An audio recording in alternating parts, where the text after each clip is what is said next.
USC's team preview is something I have struggled with. I've put it off. I've avoided it because I've been really, really back and forth on what I expect from them this year.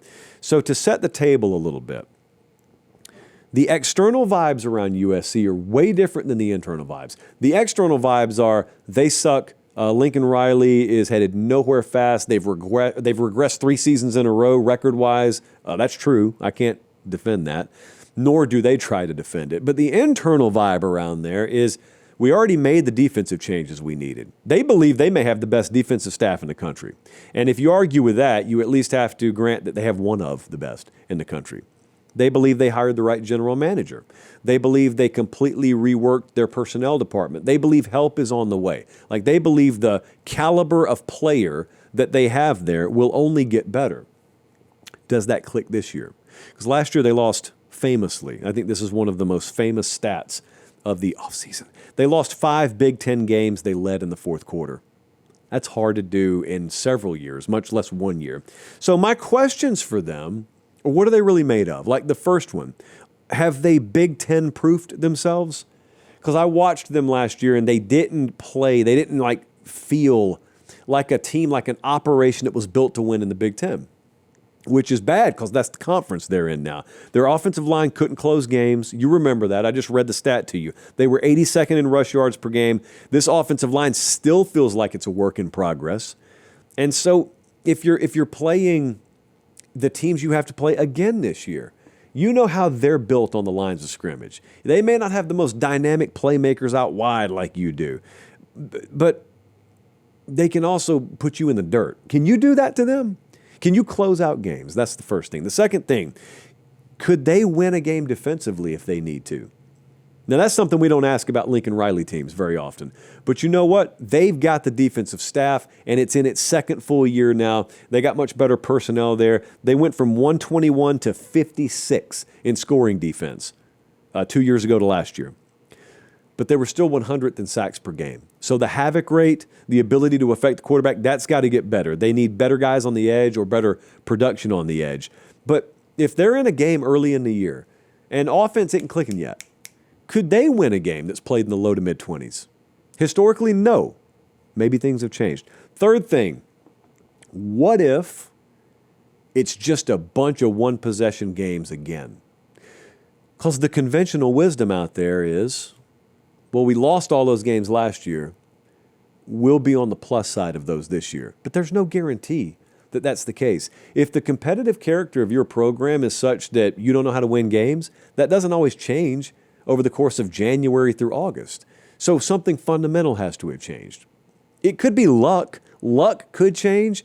But, there's some coaches, you go and you look at them historically, and their record in one-possession games is incredible. Kirby Smart's one of them. And then there are other coaches, and there are other programs even. I think of Nebraska in recent history, where they cannot get out of their own way in one-possession games. That's because it's not totally randomized.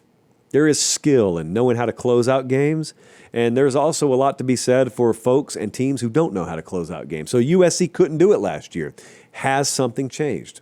Those are the fundamental questions to me that have to be answered there. I think their best position group's their wide receiver group. We'll get back to the video 1 second. Do me one quick favor. Look down. Make sure you're subscribed. Most of you are. If you're not, please do so. It's the way we keep the channel free, we keep the videos coming, and we get to do college football year-round as God intended. All right, as promised, back to the video. I think Jacoby Lane can be one of the best wide receivers in the country. He had 12 touchdown catches last year. Mekhi Lemon can be that. They lost some guys in the portal, and yet I still think it really profiles as a great wide receiver room, a dynamic wide receiver room. The breakout player has to be the quarterback here. Jaden Maiava has to be the breakout player. A lot of times you want to look past the quarterback. You want to overthink the room a little bit. There's no need to at USC. A Lincoln Riley offense requires a lot of leverage on that quarterback position. You can't hide the quarterback position in this system. This is not Iowa, this year notwithstanding. This is not Iowa. You don't win in spite of the quarterback position with Lincoln Riley. They got to lean on him. And, so far, fall camp intel is what fall camp intel is. But I'm looking forward to that because Miller Moss is out of there, and I'm high on Miller Moss. So The fact that, and it happened last year, it's not like it happened after the year, but the fact that this guy now takes the QB1 job there's a lot riding on his performance this year. Let's take a look at their schedule. I have a game that I think is being criminally slept on. It is right there. If you're listening on podcast, I am pointing to September 27. I'm pointing to Illinois on the road for USC. That is the game the season hinges on to me. Because you could make the argument, Missouri State, Georgia Southern, at Purdue, Michigan State at home, they're 4-0. I would predict them to be 4-0.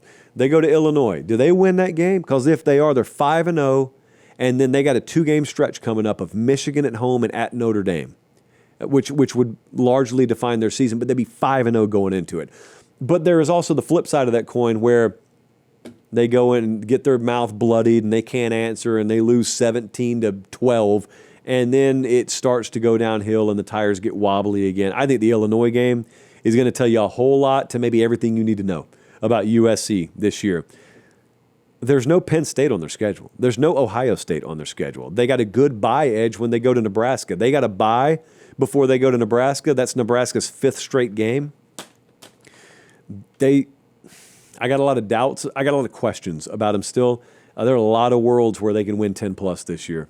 Just telling you, like USC hadn't fallen off that bad. Let's take a look at what the model thinks. We've got a best case scenario of 11-1 for them.